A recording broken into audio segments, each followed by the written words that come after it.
Hi, I'm Max S. Gordon, and this is my piece entitled The Kavanaugh Season, written and performed for the first-person Plural reading series event in Harlem on November 18, 2018. The event was entitled, What Just Happened? Writers Respond to Our American Crises. 1. America burns tonight. A fire spreads. Things burn easily these days. This is the Kavanaugh season. I went to McDonald's because I wanted some French fries. I eat all the time. I can't stop eating. I don't really taste food these days anyway. I just press it to my mouth and swallow. I hate McDonald's. I love McDonald's. I'm 8 years old. I'm 48 years old. The fries are exactly the same. McDonald's. Today, however, the fries taste like shit. The trick to McDonald's is that you have to get the fries when they come right out of the deep fryer, while they are still hot. And you have to make sure you get enough of them. If you shake the box, sometimes they all fall to the bottom, and you can see that they didn't give you enough. There is never enough. Sometimes they are in such a hurry, the fry makers, they don't fill the cartons to the top. There are so many of us in line, and the manager is watching. It's rush hour. Every hour is rush hour. Most customers don't even look inside the bag. They just take whatever they're given and walk away. Not me. I know that when they are good, McDonald's fries can be amazing. But they have to be fresh. I put salt on my fries, more salt, and even more salt. I can't get enough salt. I can't get enough fries. I sit in the car pushing fries into my mouth.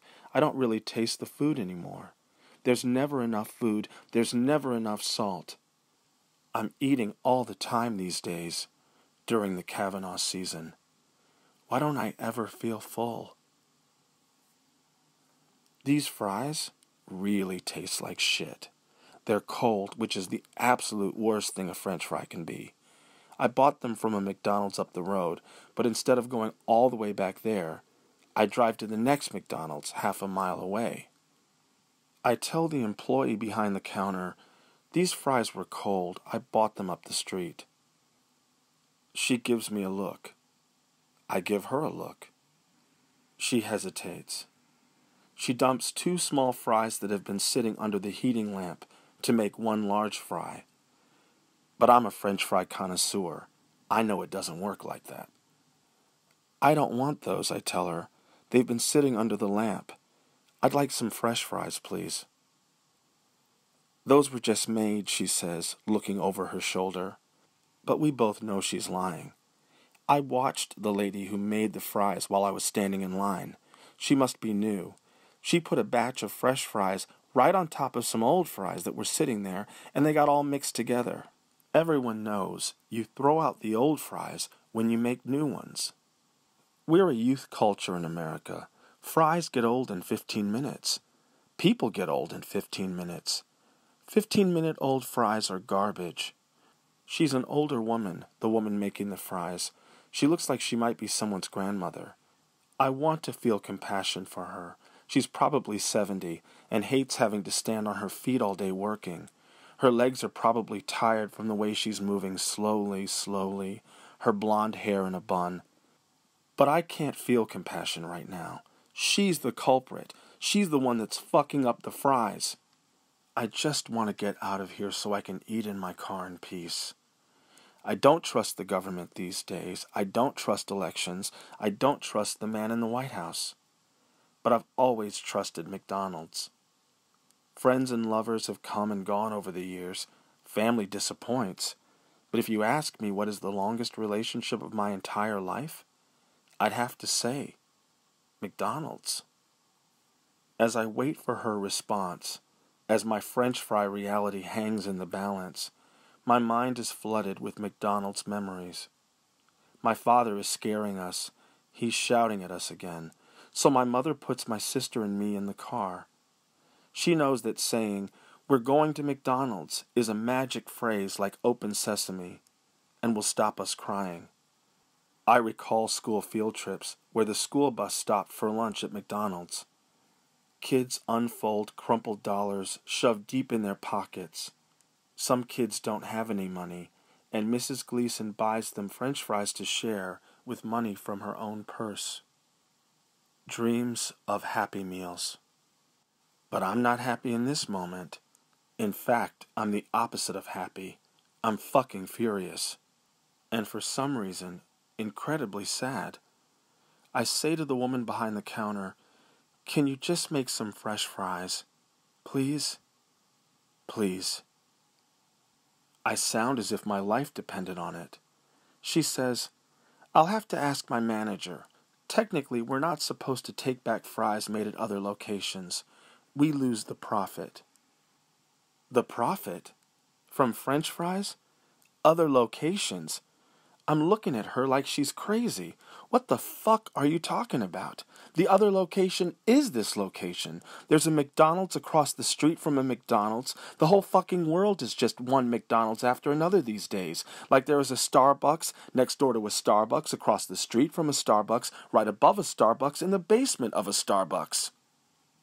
Her manager comes and says, "We can't really take these back, sir. You didn't buy these from us." And I'm feeling angry now. I'm feeling really angry now. Are they suggesting that these are counterfeit fries? We're not talking about Italian designer shoes. We're not talking about a new Volvo. We're talking about French fries. French fries. How much do French fries really cost to make anyway? Not the $2 and change I paid today, but probably 15 cents, 20 cents. Why am I having to fight for fries? Why am I even in this place when the doctor told me, politely of course, that I'm too fat right now and that I need to cut down on my salt? I don't even taste food anymore. I eat in my car, I feel numb, I need more salt, I need more fries, I need someone who will give me what I ask for, just for once. It seems so simple. Why isn't anybody listening to me? This is the Kavanaugh season. People are afraid of each other. When anyone gets angry in public, especially if you are black, everyone eyes the exit doors. Sometimes they call the police. Sometimes they call the police even if you aren't angry and you're black. It's true, some black people are going crazy these days. I may even be one of them. But I still think their reaction is odd when the mass shooters are always male and white. I look at the manager. He looks at the woman at the register. She looks at me. We stand there. She smiles, but it's obvious. She doesn't give a fuck about me. I don't give a fuck about her right now. The whole situation seems defined by the not giving a fuckness of it all. There are people waiting in line, but they don't give a fuck about our conversation. They just want their food. And I look at the menu. I look at the new chicken sandwich. I think about the chickens trapped in cages, unable to move an inch in any direction, caught in their little chicken concentration camps, moving on assembly lines, chicken mothers separated from their chicken children, how we crank out animals like we crank out toy trucks and lawn chairs. And I look at the sandwich and the chicken and think about an industry that says fuck you to a chicken's happiness because we're too greedy, we're in too much of a hurry to wait for nature to take its course, so we stuff it with food and hormones. Where the fuck is that chicken's happy meal?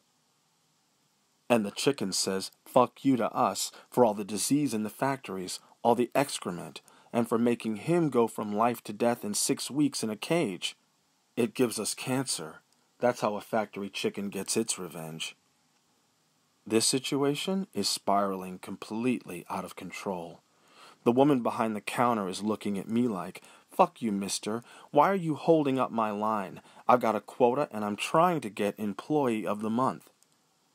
And I'm looking at her and thinking, fuck Employee of the Month. We wouldn't be in this mess if you'd just given me the fresh fries. And the grandmother is looking at the manager like, when the fuck is my break? And why the fuck am I even working here at my age? And the manager is looking at me like, Fuck you, dude, for causing all this trouble in my store. And then he repeats, if he replaces the fries from another store, he'll be breaking the rules. His exasperated look says, why don't you just take what you can get? But I'm tired of taking what I can get. I can't get my vote counted in this country. I can't keep people who look like me from being shot in the street. But at least I should be able to buy some hot, fresh, motherfucking French fries. And the manager's looking at me, and I'm looking at him. And just as a woman lifts her phone to stream on Facebook Live because she senses that something is really about to go down, that I'm about to hop over this counter and make my own goddamn fries, he says, like he's doing me a big favor, we'll make an exception, sir, this time. And I'm looking back at him like, why are you saying we? We'll make an exception this time? Who the fuck are you, David McDonald's the third generation McDonald's? Why are you saying we? Because you're a manager? You know your feet are tired, that this is your second job. I recognize you from Home Depot. I recognize you from Walmart. I recognize you from Best Buy. Why are you saying we? Do you have stock in the company? You know that you're just like me. You don't have any money either. You know this is humiliating, me having to beg like this to satisfy my addiction. You know we aren't special. This exchange is happening in 1,000 McDonald's in 1,000 cities all over the world. You and I aren't special. And we so desperately want to be. You've been on this side of the counter before. Why are you making me fight for my life? He tells his employee to get me some fresh fries. Now they're being sarcastic. They give me 2 large orders of fries and throw in an apple pie. I didn't ask for a fucking apple pie. She then says, thank you, come again, and smiles tightly, and I say thank you as a reflex. But underneath her thank you is a fuck you. It's silent, but I can hear it. And I'm thinking, fuck you, as I take the bag out of her hand. And as I leave the counter, I hear her say to the customer behind me, would you like to try our new chicken sandwich? And I'm thinking about that chicken again, and how chickens need sunlight and grass and farms. Not labs. Not being shoved into blenders, torn to pieces, desecrated in order to make some obscene thing we call a chicken nugget. Like gold nuggets. Fool's gold. A lady at a table bites into a nugget as I walk past her to leave, then drops it on her tray in disgust. There was a veiny part in her nugget, a muscly part. She picks it up again and looks in disbelief as an eye looks directly into hers. 2 little chicken lips peek out of the nugget. They were too fast at the plant. They were in too much of a hurry. Usually they cut the beaks off first, but they missed this one. They didn't kill this one all the way. It's still alive. She watches in shock as a full beak emerges from the nugget, and a deep chicken voice says, fuck you. But chickens can't talk. I'm a 48-year-old black gay man in America, and sometimes I can't even talk. My diet talks for me. Sometimes children can't talk, and things are done to them. Is it okay to do something to someone because no one cares? Because the thing you're doing it to can't speak or tell afterwards? Because no one sees what you did? We've become a nation of bullies. This is the Kavanaugh season. And I get in the car, and I start pushing fries at my face. But the joke's on me, because I'm not even hungry anymore. I'm in tears. There's enough salt this time, finally enough salt. But there was also, fuck you and I hate you dust sprinkled all over these fries. You can taste it when someone cooks for you and they hate you or they hate their life. And I hate myself. And I hate that asshole employee behind the counter. And I hate that arrogant manager. And I hate the system that makes a woman of 70 have to work a minimum wage job to survive, when she should be sitting down somewhere, painting a landscape, or playing cards near the beach with her friends. And I hate the part of me that can't stop eating here, even though I see everything, but I'm too addicted to stop it.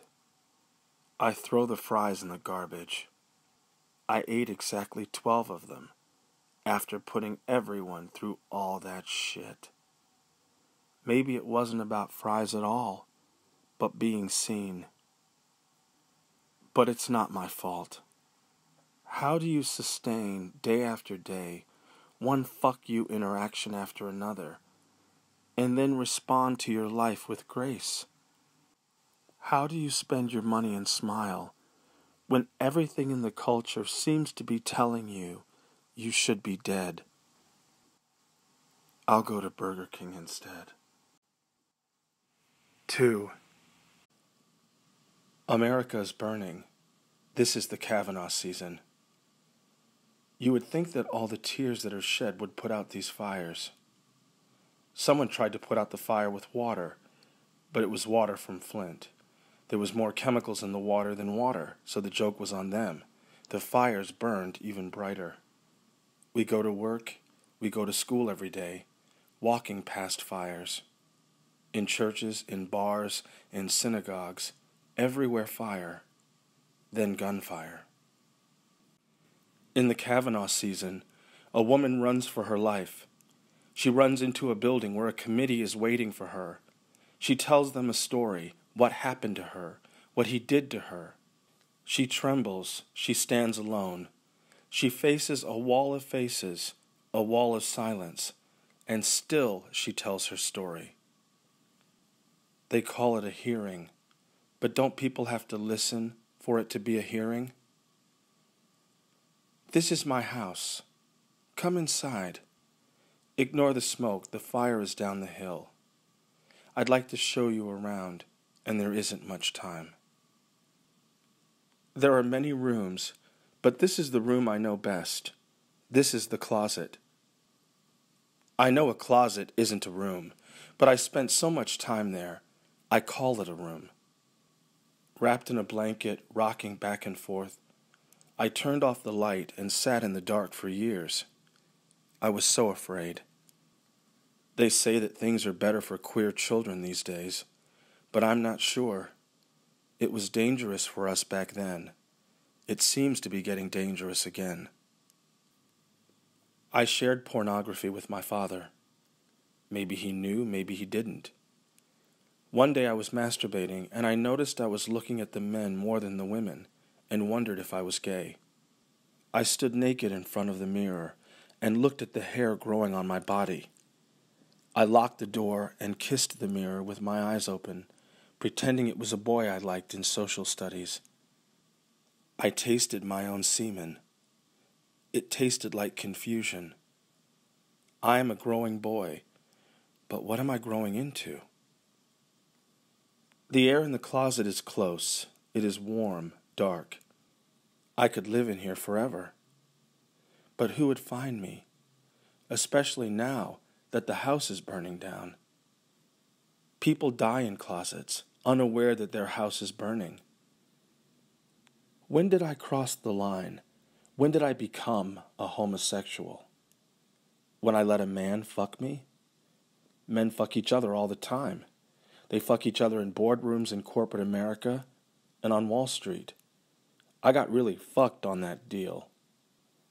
If you bump into a man or cut him off in traffic, he might say, "Fuck you, buddy." If you look at a man wrong, he might say, "What the fuck are you looking at, man? I'll fuck you up." No, it wasn't fucking that defined me. It was surrender. The day I stopped resisting being a faggot.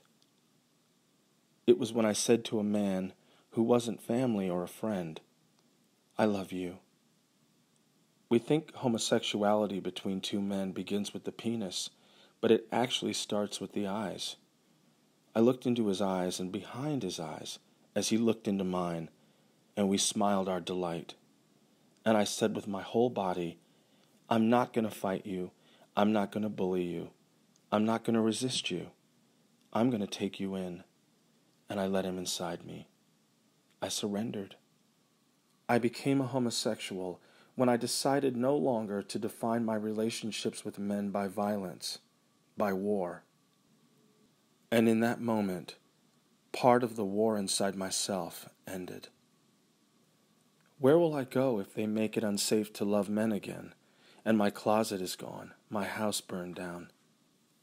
In this season, governed by men's hostility to everything and everyone, empathy is endangered, surrender is suspect.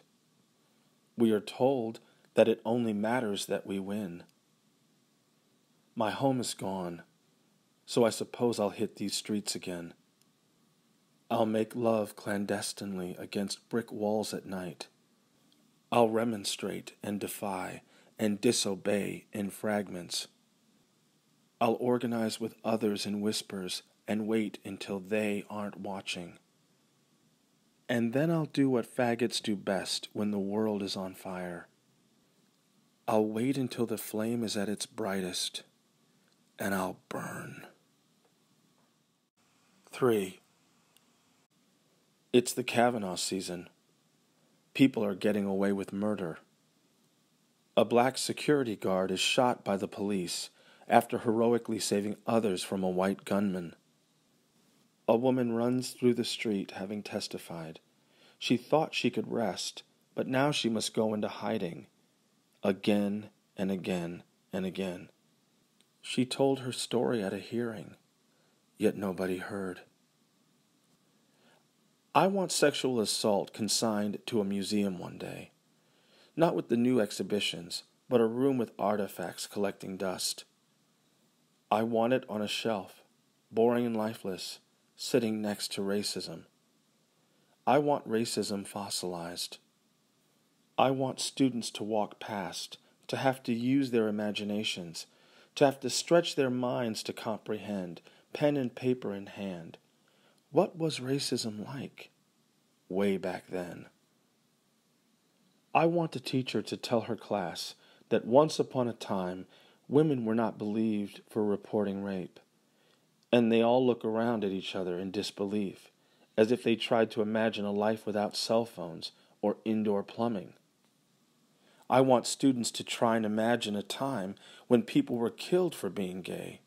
I want them to have the same look on their faces that they have when they read about a society of people who wore wigs, rarely bathed, and put lead powder on their faces to look attractive.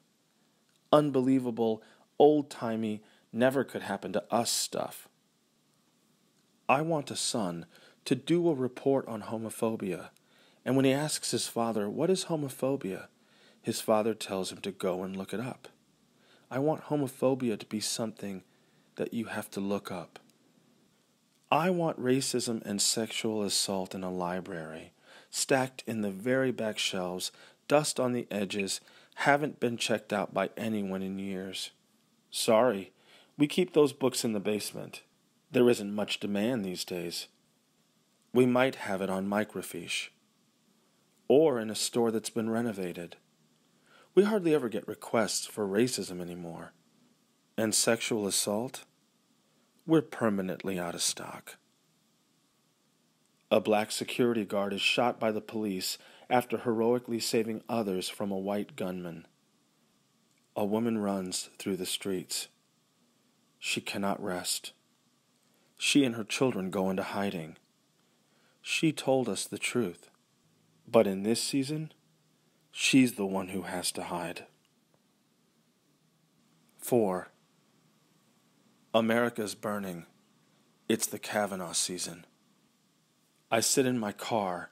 I'm in the McDonald's parking lot at 3 a.m. The drive-thru is open, but the restaurant is closed. The world is quiet.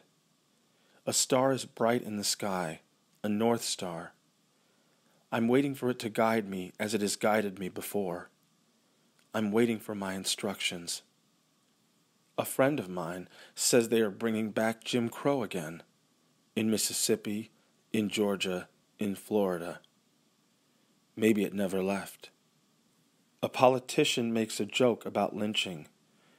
They are locking children in cages. The water isn't safe. I'm in my car, holding the steering wheel and screaming. A 24-hour McDonald's sign gleams red and yellow above the car and bathes the parking lot with light. 1 billion served, but no one asks how many actually satisfied. I don't know how we got here, how we get back. I used to understand. I used to be an astronaut. I'm waiting for instructions. A star that's bright. A familiar planet. Maybe I'm going crazy. It's entirely possible. As I sit there alone in my car, I hear voices. The problem isn't hearing voices. It's making sure you're hearing the right ones. One says, "This is what you're going to do. You're going to fight, and you're going to vote." It's Fannie Lou Hamer. I hear a voice. It sounds like Martin King. It says, "You're going to march." I hear a voice. It's Frederick Douglass. He says, "You're going to write. You're going to speak." I hear a voice. It's Harvey Milk. He says, "Insist on your rights as a gay man. You will not go back in the closet for anyone." I hear a voice. It's Malcolm. He says, "Stand in your beautiful blackness." I hear a voice. It says, "You earned this seat. It was paid for when you got on this bus." It's Rosa Parks. I hear Sojourner Truth. She says, "Stand in your glory. The battle is already won." Harriet Tubman tells me to get up. Get up, I say, sitting there. We got to move. Move! Freedom never came looking for nobody. You got to go out and find it. And one thing is for sure, it ain't on that rock you're sitting on. Now get! It feels corny.